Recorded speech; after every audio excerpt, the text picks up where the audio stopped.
Me miró a los ojos, me cogió la mano durante exactamente 3 segundos y me dijo: «Pase lo que pase, te quiero».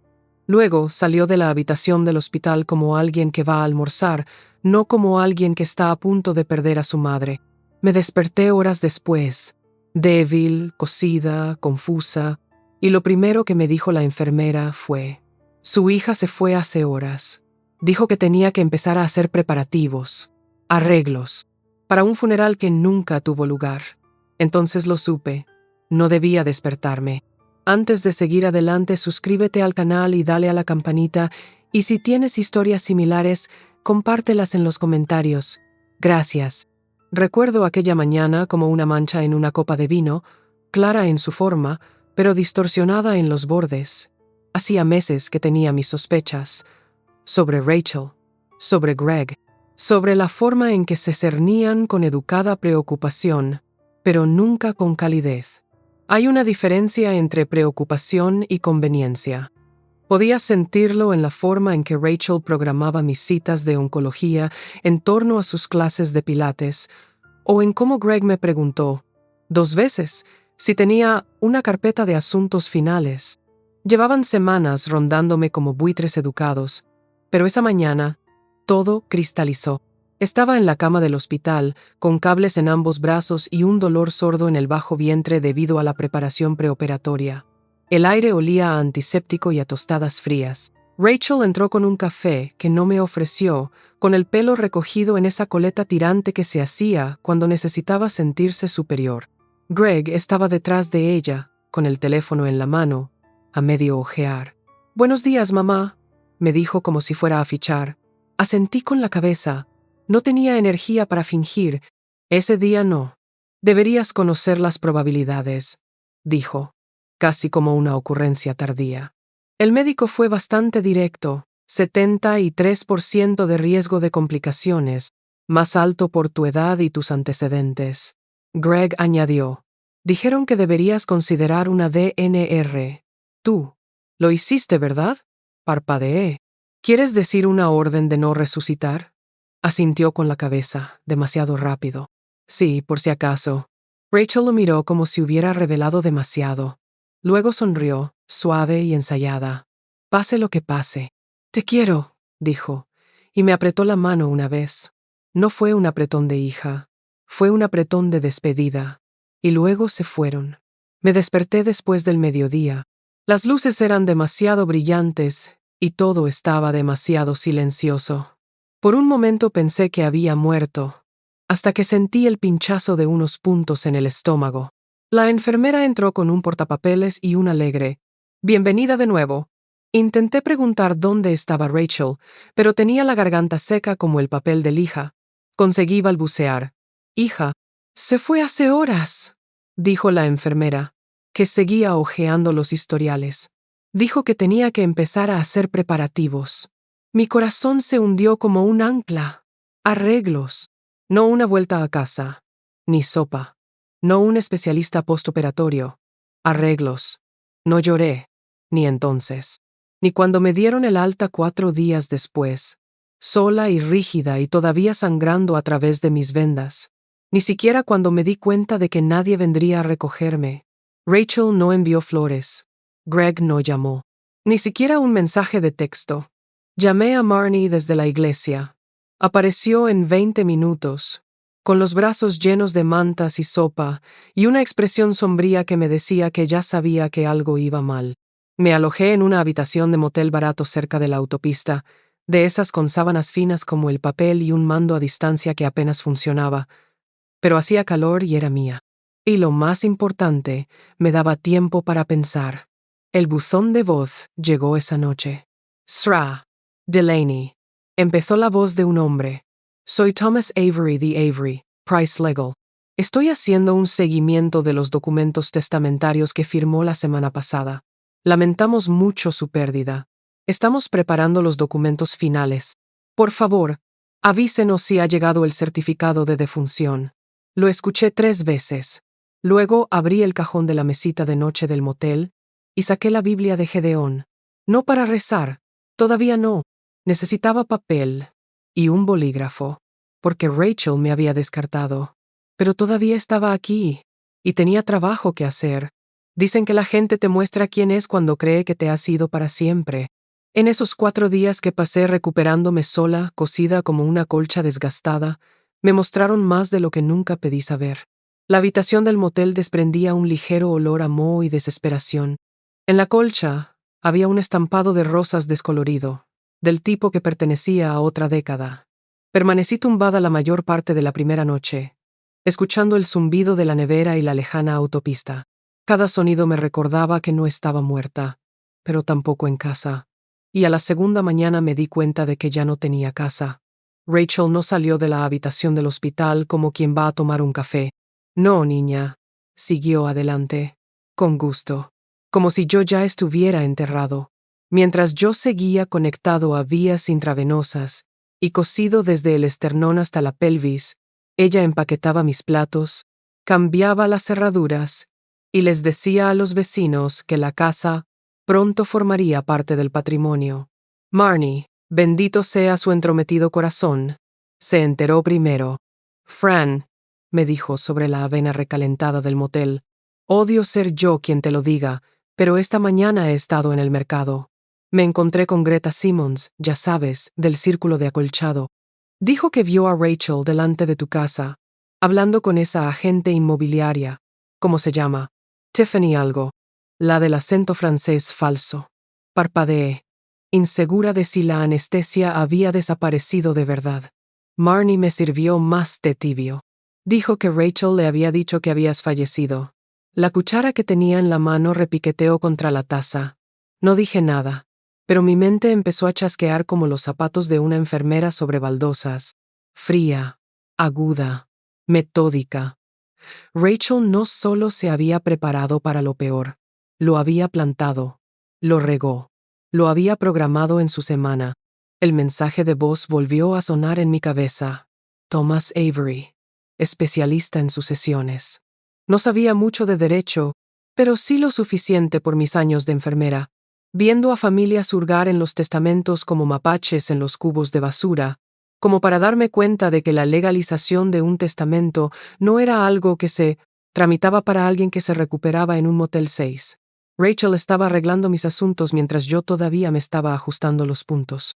2 semanas después de la operación, me sentí con fuerzas para poner a prueba una teoría. Me vestí con un cardigan holgado, una de las pocas prendas que tenía que no gritaba vivo en una maleta. Mi bolso pesaba más de lo normal, como si incluso las monedas de su interior supieran que podrían ser necesarias para un viaje en autobús a otro lugar. Subí al Buick de Marnie y condujimos despacio hacia mi antigua casa. No le había dicho a Marnie lo que estaba haciendo, solo le pedí que me llevara. El porche parecía el mismo, pero el felpudo era diferente. Se había ido el floral bienvenido, que había bordado años atrás. En su lugar había algo beige y frío. Decía, vive, laugh, ama. Probé la llave. No encajaba. Ni siquiera cerca. Marnie vio mis manos temblar mientras daba un paso atrás. ¿Estás bien? Asentí con la cabeza. Creo que he visto suficiente. No hizo preguntas. Solo hizo retroceder el coche lentamente mientras yo miraba las cortinas que una vez planché yo mismo, ahora reemplazadas por algo de gasa y barato. De vuelta en el motel, saqué la carpeta de acordeón que guardaba en el fondo de la maleta, mis papeles para casos de emergencia, certificados de nacimiento, extractos bancarios, copias de las escrituras de la casa. Siempre había sido organizada. Eso era algo que el cáncer no se había llevado. Rachel debió suponer que no había actualizado nada en años, pero lo había hecho. Hace 2 años, después de que una vecina perdiera su casa porque su hijo la utilizó como garantía de un préstamo sin que ella lo supiera, me propuse revisar todas mis cuentas, con un abogado local, en silencio. La casa seguía mi nombre, completamente, sin copropiedad, sin cláusulas de supervivencia. Rachel nunca había sido añadida. Los nombres de Rachel y Greg no aparecían en el título, ni en el seguro, ni en los registros bancarios. Ella se había mudado para desalojar a un fantasma. Y ese fantasma seguía en la escritura. Visité la casa una vez más. 2 días después, esta vez con un cerrajero. La señora dijo que esta era su casa, le dijo Marnie al tipo. Y estoy aquí para asegurarme de que entre pacíficamente. El cerrajero tenía apenas 20 años. Probablemente todavía pensaba que el alquiler venía con muebles y velas perfumadas. Pero hizo el trabajo. Una vez dentro, fue peor de lo que esperaba. La mitad de los muebles habían desaparecido. Faltaba mi vitrina, pero el hortera cartel de neón Familia de Hobby Lobby seguía en la repisa de la chimenea.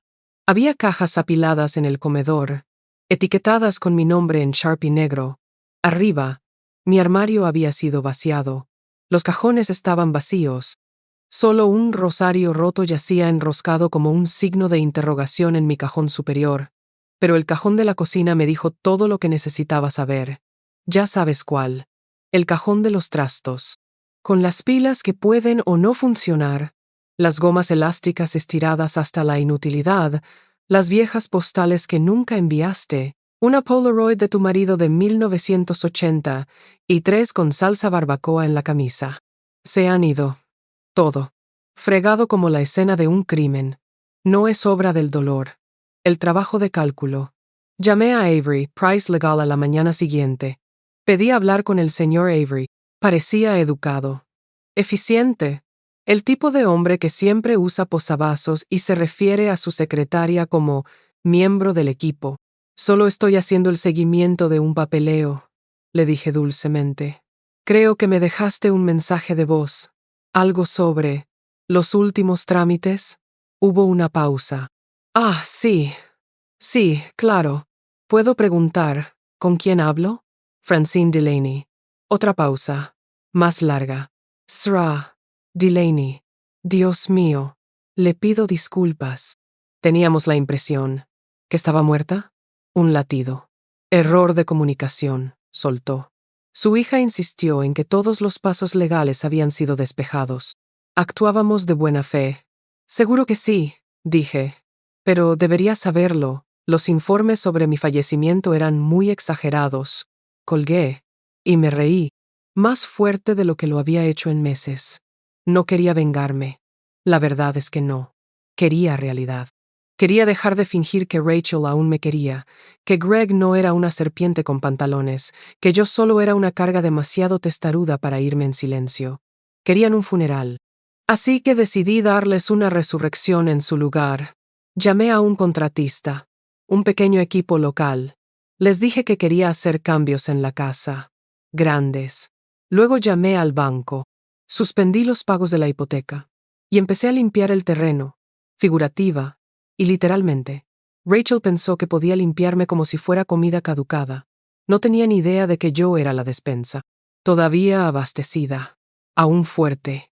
Todavía en pie. Solía creer que el silencio era la fuerza. Una lección que aprendí en cada pasillo que recorría como enfermera. Aguantas la presión. No te acobardas. Mantienes la calma incluso cuando los monitores empiezan a gritar.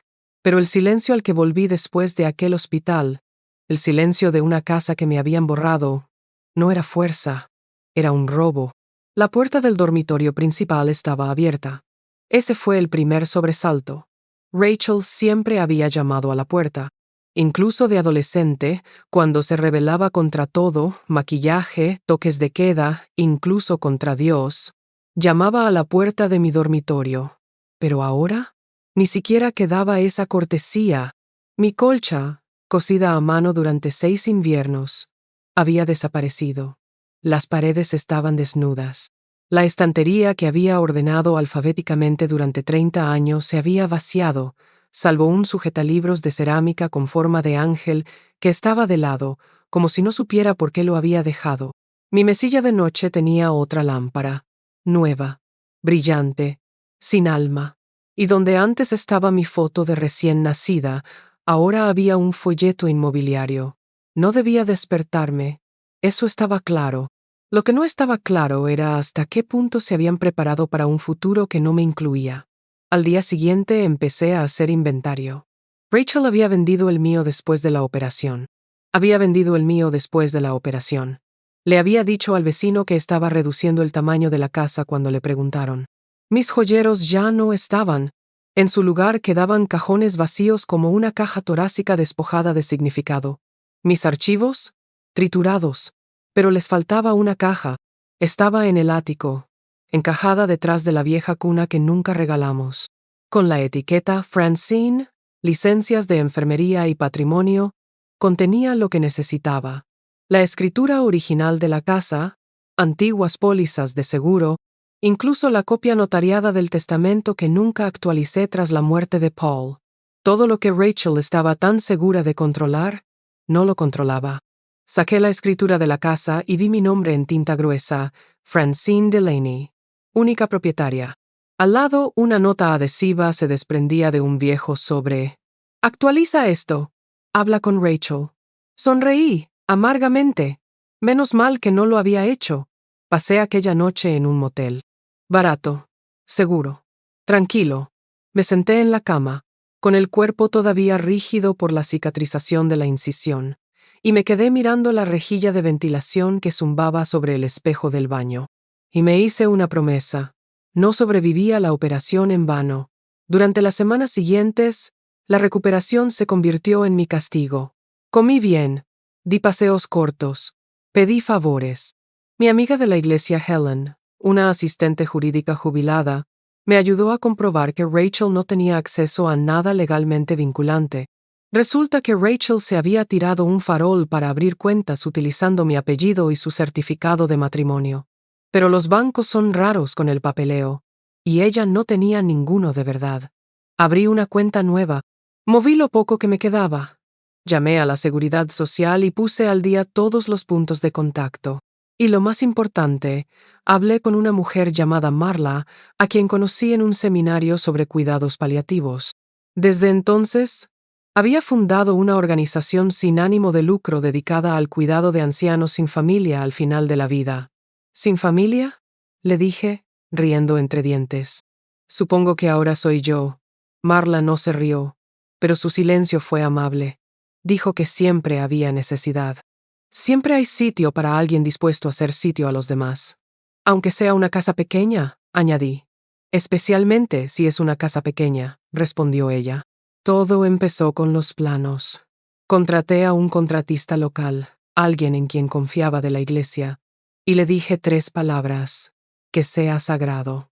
Recorrimos la propiedad. Medimos las paredes. Señalamos la antigua habitación de invitados y la imaginamos como una suite para enfermos terminales.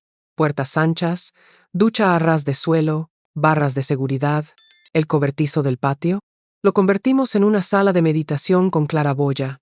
Durante 6 semanas, la casa que antes llenaba con los biberones de Rachel, los ronquidos de Paul y mis propias oraciones en silencio se transformó. Desaparecieron los espejos y los modernos grifos que Rachel había instalado. En su lugar, paneles de roble, iluminación suave, ropa de cama cálida. Yo elegí cada aroma: lavanda para la zona común, menta para el baño, manzanilla en la biblioteca. ¿Biblioteca? ¿Preguntas? Sí. Convertí el comedor en una. Forré las paredes con mis libros favoritos. Doné la vajilla, la herencia de Rachel, técnicamente, a una subasta de un refugio. Estaban encantados. No eché de menos ni un solo plato. Y en el pasillo delantero, donde antes colgaba el retrato nupcial de Rachel, coloqué una placa de latón. Decía: The Second Chance House founded by Francine Delaney, RN, in honor of survivors left for dead.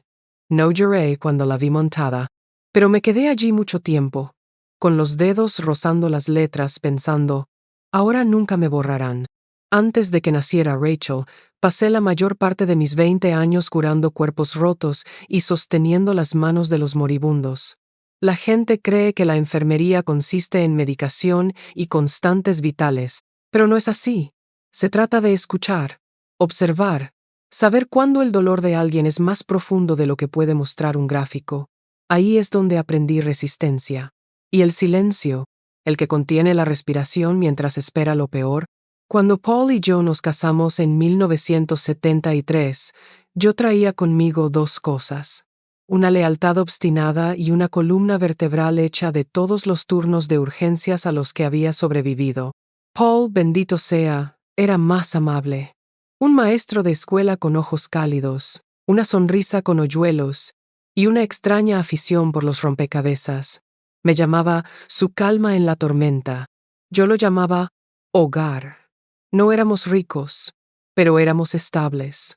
Rachel fue nuestro milagro. Nació tras 4 abortos y casi una década de intentos.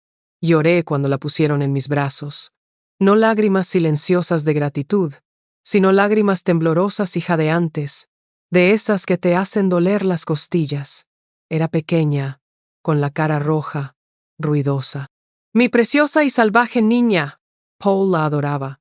No se cansaba de cogerla en brazos, darle de comer, pasearla por el salón mientras cantaba canciones de los Beatles. Y Rachel se aferraba a él como un segundo latido. Durante años fuimos los 3 contra el mundo, hasta que dejó de serlo. A Paul le diagnosticaron cáncer de páncreas cuando Rachel estaba en la universidad. Etapa 4. Sin advertencia. Solo una tos que no cesaba y un peso que se le escapaba como agua entre los dedos. Cuando nos dieron el pronóstico oficial, ya estaban hablando de un hospicio. Le rogué que luchara. Sonrió y dijo: «No tengo miedo, Franny. Solo quiero que me prometas una cosa. Cualquier cosa. No dejes que la pena te convierta en un fantasma». Cuando Paul murió, el silencio en la casa se hizo insoportable. Me lancé al voluntariado. Hospicio. Comida sobre ruedas. Coros de la iglesia. Cualquier cosa para llenar el espacio que dejó atrás. Rachel se afligió rápidamente. Quizá demasiado rápido. Volvió del funeral con un plan: mudarse, formar una familia, aprovechar al máximo lo que queda. Admiraba su determinación. Al principio. Pero pronto, las llamadas telefónicas se hicieron más cortas. Luego vinieron los correos electrónicos en lugar de las visitas. Luego, el silencio. Me dije que estaba ocupada. Joven, construyendo su propia vida. Y la apoyé en cada paso. Cuando se casó con Greg, el hábil Greg, el de las palabras suaves, el del apretón de manos demasiado confiado, y la sonrisa de 1000 metros, sonreí. Pagué la mitad de la boda. Incluso ayudé a decorar su primer apartamento. Pero cuanto más tomaba forma su vida, más desaparecía de ella. La primera vez que Rachel me levantó la voz, estaba embarazada de Liam. Le sugerí que utilizara la vieja cuna de Paul, la que habíamos guardado con tanto cuidado. Ella estalló. «No estamos decorando con reliquias, mamá. Esto no es un museo». Me reí, tratando de aligerar el momento. Pero su cara no cambió. Fue entonces cuando me di cuenta. No estaba enfadada por una cuna. Se avergonzaba de lo que yo representaba: vejez, sentimentalismo, una versión de la vida que intentaba superar. Aún así, me mantuve leal. Cuando nació Liam, le llevé guisos. Le tejí una manta. Hice los turnos de noche cuando tuvo cólicos.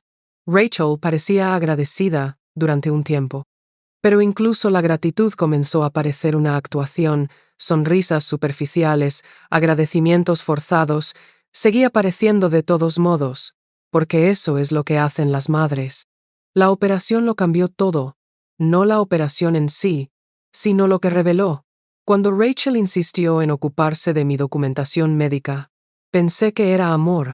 Cuando me besó en la frente y me dijo: «Pase lo que pase, te quiero», creí que era miedo, y no lo era. Era preparación. Se estaba preparando para un futuro que ya había planeado sin mí. Y cuando me desperté, su ausencia no fue lo que más me dolió. Fue lo que dijo la enfermera, casi con demasiada indiferencia. «Su hija se fue hace horas. Dijo que tenía que empezar a hacer preparativos. No, está de camino. No. Está en la sala de espera. No». Ella ya se estaba moviendo. Ya estaba escribiendo mi final.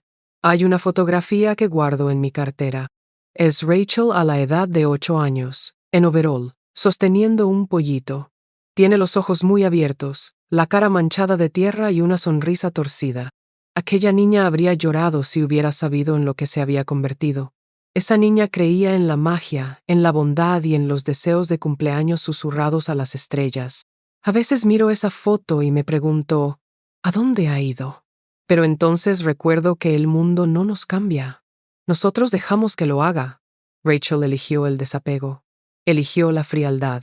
Eligió tratar el amor como un libro de contabilidad. Y Greg lo permitió, lo respaldó.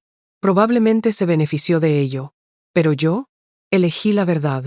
Los escalones de la entrada crujieron bajo el peso de nuevos pies. Francine estaba en la entrada de la casa que una vez compartió con Paul, ahora transformada en algo totalmente suyo, aunque no del todo para ella. El aroma del aceite de lavanda flotaba en el aire, mezclado con el tenue aroma de la sopa de lentejas de la cocina abierta. Una mujer llamada Myrtle, de 83 años, estaba sentada junto a la ventana del salón tarareando suavemente mientras tejía a ganchillo un chal azul bebé. Frente a ella, Harold, de 76 años, dormitaba plácidamente en un sillón reclinable, con una mano aferrada a un libro de poesía de guerra. Cada rincón de la casa irradiaba cuidado, no nostalgia. Las paredes que antes estaban llenas de los certificados enmarcados de Rachel y las obras de arte de Greg habían sido sustituidas por una suave pintura salvia, estanterías con material médico y cajas de recuerdos etiquetadas con nombres que no eran los suyos. En un rincón del viejo estudio, había un piano vertical antiguo que había encontrado en una subasta de la iglesia, con las teclas limpias y pulidas, esperando a ser tocado de nuevo. El letrero del porche rezaba en letras doradas de roble: La casa de la segunda oportunidad. En honor de los supervivientes dados por muertos, fundada por Francine Delaney. Era la mañana en que Rachel y Greg debían llegar. Francine había recibido el correo electrónico una semana antes, enviado no por su hija, sino por Greg, siempre el intermediario cuando había molestias que sortear. Querida Francine, Rachel y yo queremos pasarnos este fin de semana para repasar la logística del traspaso de la propiedad.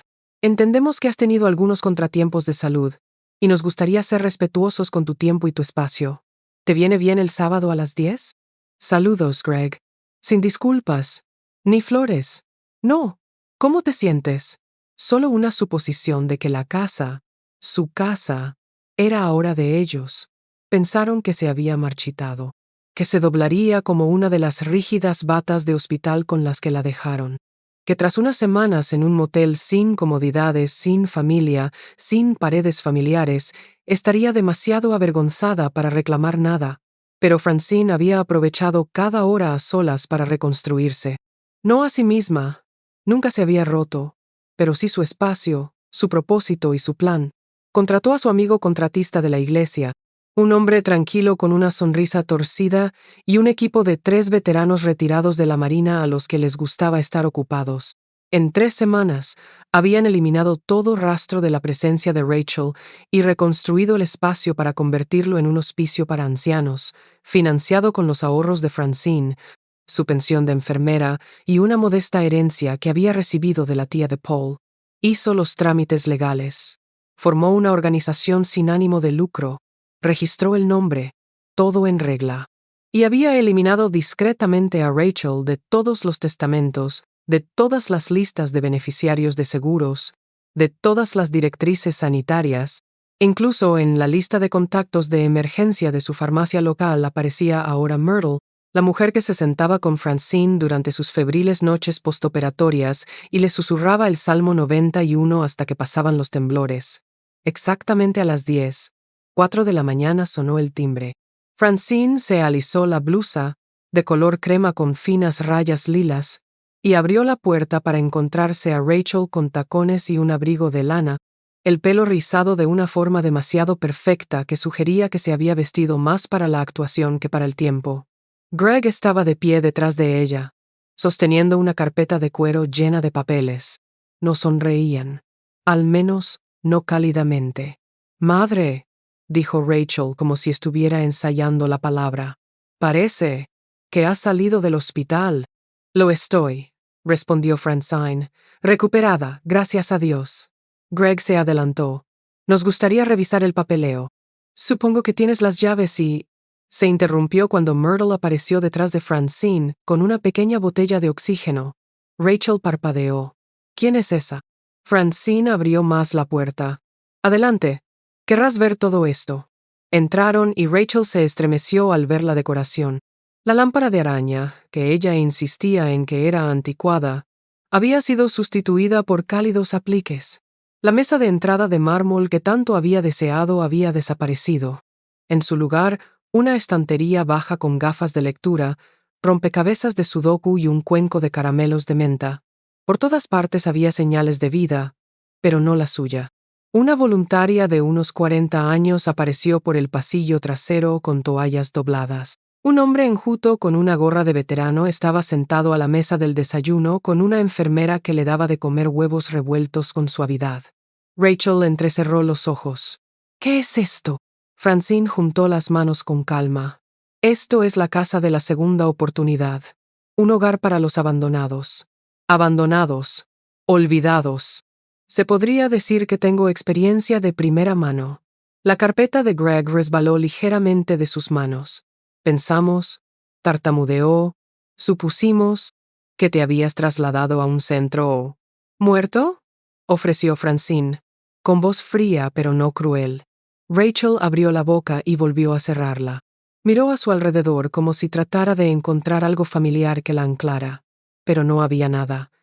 Ni una foto de su infancia, ni un jarrón de la boda, ni siquiera la lámpara de cristal de imitación que una vez había dicho que era lo único bonito que quedaba en el salón de Francine. Todo había desaparecido. Todo rastro. Dio un paso adelante, vacilando ligeramente como si el suelo fuera a ceder. ¿Dónde está mi habitación? Francine no parpadeó. No está. Reformada. La antigua habitación de invitados es ahora una suite de recuperación con 2 camas. Myrtle duerme allí ahora. Puedes conocerla si quieres. Greg hizo un ruido, como si quisiera intervenir, pero Francine le cortó con la gracia que solo una antigua enfermera podía tener. Ambos dejaron muy claro que mi existencia era inconveniente. Necesitabais espacio. Os lo agradecí. Pero el espacio se expande en ausencia de amor. Y esta casa, esta vida, necesitaba un propósito de nuevo. Se volvió hacia Rachel, su hija que una vez lloró por una rodilla raspada, que ahora parecía una extraña vestida con lana a medida y rímel tembloroso. Me dejaste en la cama de un hospital porque pensaste que era más fácil llorar un recuerdo que cuidar de una persona. Ese es un tipo de muerte, Rachel. Pero el problema de enterrar a los vivos es que a veces nos recuperamos. Greg dio un paso adelante, nervioso. Hay un malentendido. Pensamos que estarías mejor en algún lugar con cuidado. Francine enarcó una ceja. Así que lo construí. ¿Y ahora? No eres bienvenida aquí. La voz de Rachel se quebró. Un susurro. No puedes decirlo en serio. Francine se inclinó ligeramente. Lo digo tan en serio como para grabarlo en madera. Señaló el cartel de fuera. Greg tanteó su carpeta y finalmente la abrió. Teníamos suposiciones sobre la finca. Francine sonrió ahora. No era cruel, ni petulante, pero segura. La finca ha seguido adelante. Tú ya no formas parte de ella. El silencio se asentó entre ellos como el polvo. Y entonces pasos. Myrtle de nuevo, esta vez con una pequeña foto enmarcada en sus manos. ¿Esta es tu hija, Fran? ¿Se parece a la joven de esta foto cuando tú tenías el pelo castaño? Rachel se volvió bruscamente. Se quedó mirando fijamente la foto. Su yo de 8 años sonriendo desde el columpio de un parque. Miró de la foto a su madre. Se le llenaron los ojos de lágrimas, pero no cayeron. Francine no se movió. Se limitó a decir, «Esa niña me quería». Y Rachel, por una vez, se quedó sin palabras. La puerta se cerró en silencio tras ellas. Dentro, Francine exhaló. Fuera soplaba un viento cálido que susurraba entre los magnolios que Paul había plantado. Se volvió hacia el comedor, donde Harold preguntaba si era martes, día de pastel de pollo. Y Myrtle sugería una nueva partida de dominó. Francine sonrió. Sí, Harold, es martes. Y todavía estoy aquí. Al año siguiente, el periódico local publicó un nuevo anuncio clasificado, entre las listas de coches usados, y el anuncio de una venta de garaje. Todavía aquí. Todavía en pie. Todavía no es tuyo. Francine Delaney, 1 año sin cáncer. Fundadora de la Casa de la Segunda Oportunidad, estaba impreso en negrita, con letras sans serif. Sin estilo. Sin sentimentalismos, solo hechos. Algunos lectores parpadearon, inseguros de lo que significaba. Otros, especialmente los voluntarios y residentes que pasaron por la casa de Francine aquel año, sabían exactamente lo que significaba.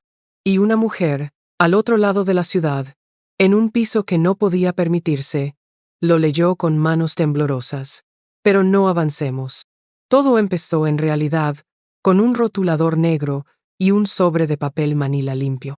Francine estaba sentada en su escritorio, en lo que antes era el dormitorio principal, ahora su despacho y tranquilo santuario. La suite de cuidados paliativos se había trasladado a la planta baja, más cerca de la cocina y el jardín. Los residentes apreciaban la luz del sol, y Francine apreciaba el suave silencio que reinaba en su espacio. Sacó el grueso sobre que decía «Enmiendas al testamento» y marcó cada formulario con precisión clínica. Se eliminaba el nombre de Rachel del testamento. Se reasignaba un poder notarial duradero. La casa pasaba a un fideicomiso perpetuo bajo la organización sin ánimo de lucro. La zonificación de la ciudad aprobaba una placa conmemorativa. Nadie reclamaría jamás lo que intentaban enterrar. Ese invierno, Francine organizó una silenciosa ceremonia de inauguración. Myrtle llevaba una bufanda que Francine había tejido a ganchillo. Harold tocó Amazing Grace con su armónica. No hubo prensa ni fanfarria. Solo barritas de limón, té dulce y una placa enmarcada junto a la puerta principal. Semanas después, Rachel envió una tarjeta. Sin remitente.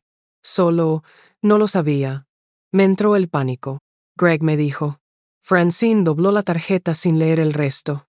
No le quedaba malicia, pero tampoco espacio. Pasaba los días dirigiendo la casa como la enfermera que una vez fue, eficiente, meticulosa, amable. Pasaba las mañanas supervisando los horarios y ayudando con los controles de la tensión arterial. Por las tardes, paseaba por el jardín, discutía con el club de lectura y preparaba hojas de cálculo para el presupuesto. Las noches eran tranquilas, llenas de té, cartas y mantas tejidas para el siguiente residente. Francine nunca buscó el reconocimiento, pero llegó de todos modos. Su antiguo hospital le envió una carta. Nos encantaría incluir su trabajo en nuestro informe anual. Una universidad local le ofreció un título honorífico en atención comunitaria. Incluso su iglesia, antes reacia a hablar del abandono y la negligencia de los ancianos, organizaba ahora colectas mensuales para los ancianos necesitados, bautizando la iniciativa como Francine's Fellowship. Pero el momento más significativo llegó en silencio, meses después de su último contacto con Rachel. Era domingo. Francine estaba barriendo los escalones de la entrada cuando se detuvo un pequeño coche gris. El conductor no se bajó. Solo aparcó, se quedó mirando y acabó marchándose. Dentro de la ventana, Myrtle preguntó, ¿era alguien que conoces? Francine se limpió las manos en el delantal. Solía hacerlo. No dijo nada más, no era necesario. Pasó un año. Luego 2. Francine envejeció. Por supuesto. Sus líneas se hicieron más profundas, sus pasos más lentos. Pero su mente seguía siendo aguda, su sentido de la oportunidad impecable. Mantuvo viva su tradición. Cada año, en el aniversario de la operación a la que Rachel supuso que no sobreviviría, Francine ponía el mismo anuncio. Todavía aquí. Todavía en pie. Todavía no es tuyo. Al principio Rachel intentaba responder. El periódico rechazó sus propuestas. No eran clasificados. No estaban limpios. Finalmente, dejó de intentarlo. Greg, por lo que Francine escuchó, se divorció 2 años después de las consecuencias. Su negocio se disolvió. Corrían rumores sobre deudas y una inversión inoportuna en condominios prefabricados. En cuanto a Rachel, nadie lo sabía. El número que Francine había borrado hacía tiempo nunca volvió a llamar. ¿Y Francine? Ella prosperó. En su última carta grabada, que hizo guardar al abogado por si acaso, escribió: «A la próxima mujer que quede atrás. No esperes las disculpas. No esperes las flores. No esperes a que se den cuenta de lo que han tirado. Construye tu propio jardín. Llénalo de otras que también fueron olvidadas. Y nunca, nunca te vayas en silencio». El día que cumplió 75 años, rodeada de 3 antiguos pacientes del hospicio que ahora trabajan como voluntarios, Francine se paró frente al porche y leyó esa carta en voz alta. Le aplaudieron. Alguien trajo tarta. Y mientras cantaban, Myrtle se inclinó y susurró. ¿Les has enseñado de verdad, verdad? Francine se rió. No, querida. Solo me demostré a mí misma lo que aún podía llegar a ser. Un periódico vuela por una acera de Baton Rouge, revolotea y cae contra una farola. Un transeúnte lo recoge. La página de anuncios está medio rota, pero las palabras siguen ahí. Todavía aquí. Sigue en pie.